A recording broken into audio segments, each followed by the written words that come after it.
Bismillahirrahmanirrahim. Assalamu alaikum everyone. Welcome back to my channel. I am Saman here, your grammar teacher. Today we are going to study simple present tense. I already made videos on tenses, so one by one I am going to revise it again. So starting with simple present tense, let's start with it. In this slide, in this video, I am going to tell you about the positive sentences, negative sentences and interrogative sentences. Okay, what is a simple present tense? Now these are the uses of simple present tense, that where you can use them. It describes habits and routines. For example, she wakes up at 6 a.m. So whenever you are talking about your likes and dislikes or your habits, like I like to eat ice cream, I like mangoes, or she always speaks the truth, this is your habit or this is your like or dislike. Whenever you are talking about these things, then you use simple present tense. Or you are telling about your daily routine, like I wake up at 7 o'clock, I say my prayers, I take shower, I get dressed and go to my office. Like this, when you are sharing your daily routine, then you use simple present tense. Second use is to state journal truths. For example, the sun rises in the east. It means that simple present tense is used when you are telling about the universal fact. Universal fact or the general truths are the truths or the facts that are same wherever you move on the earth, or from the starting of the earth, from the starting of the world, these facts are true, and you cannot see any change in them. For example, the sun rises in the east, the sun sets in the west, the flower grows into a fruit. These are the facts that can never be changed wherever you go. So for the universal fact or for general truth, or you can give the example like the earth revolves around the sun, okay, the moon revolves around the earth. These are the general statements, these are the universal facts, and these are true either you are in England or in America or in Pakistan. So these are the universal facts.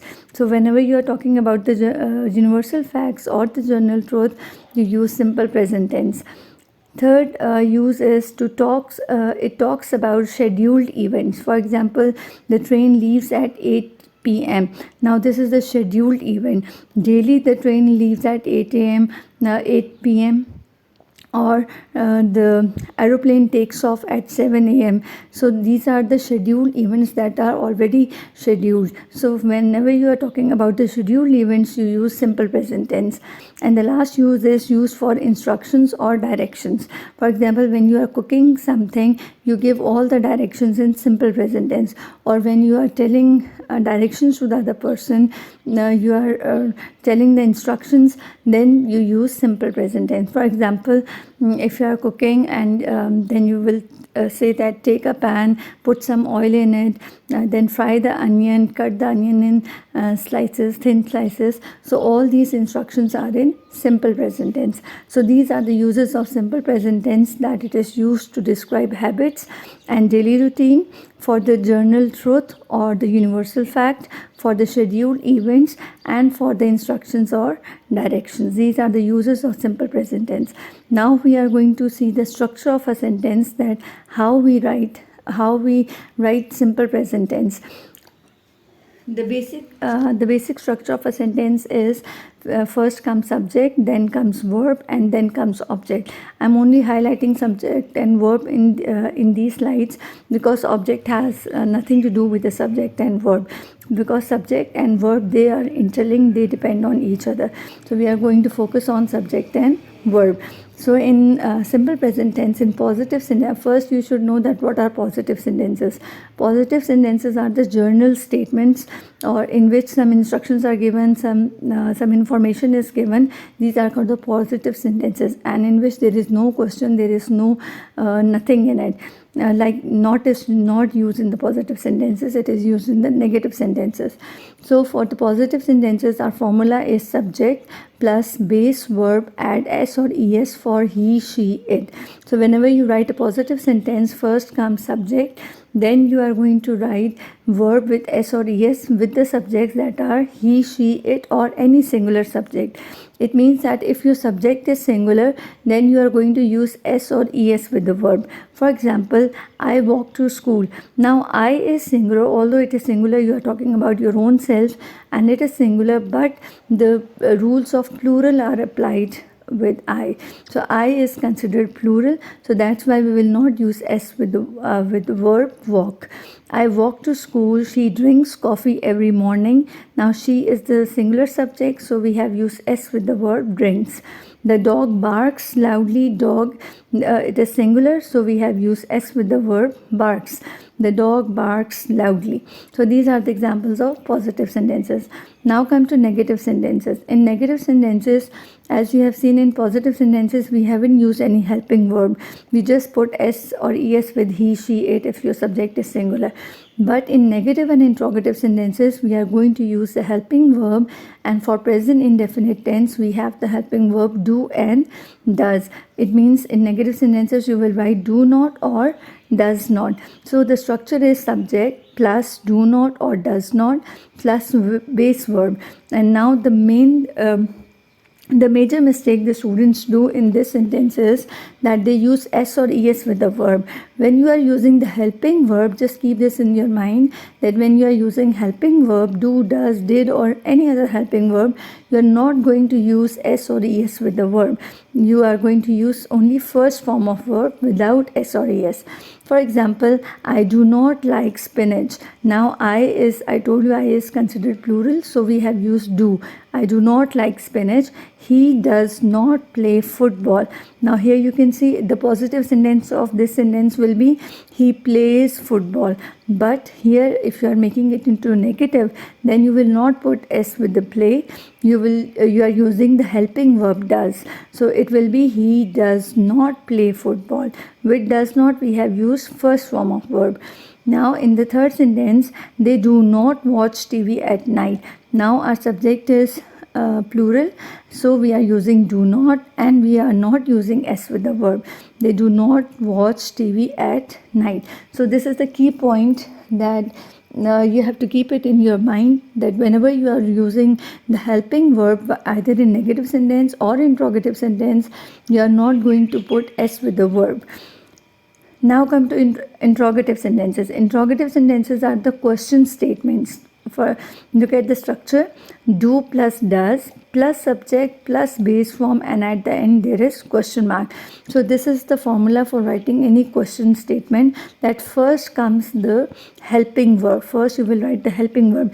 Even if you are having WH question, you will put WH question first and then the helping verb, then subject. Just keep this in your mind that in interrogative sentences, helping verb doesn't come after the subject. It comes before the subject and the first form of verb is used. For example, do you speak French? Now here first we have helping verb, then we have subject, you, then speak verb, and then French is an object. Does she read every day? Now does is helping verb, she is subject, read is first form of verb, and every day. Do they go to school on Sundays? Now you have seen that with she I have used does and with they I have used do. So with singular subjects you will use does and with plural subjects you will use do. Okay, spelling rules for the third person singular. Third person singular is he, she, it. So what are the rules? The rule is, in simple present tense, the rule is that you have to put s with the verb. If your subject is singular, he, she, it, then you are going to use s with the verb.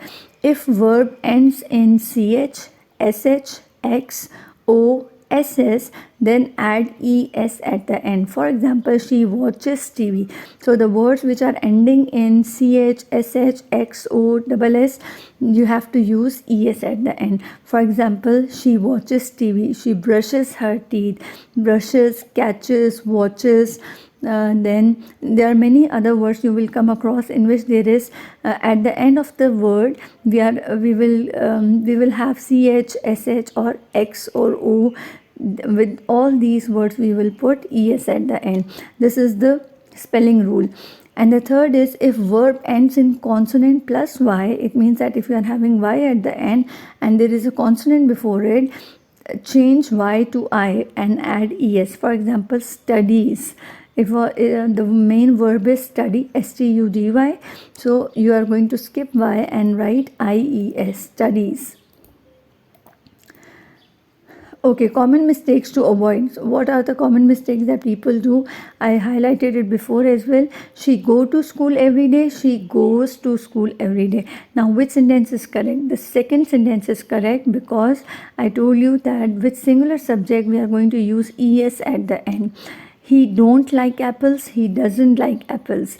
So second sentence is correct because with singular subject we use doesn't. With plural subject we use don't.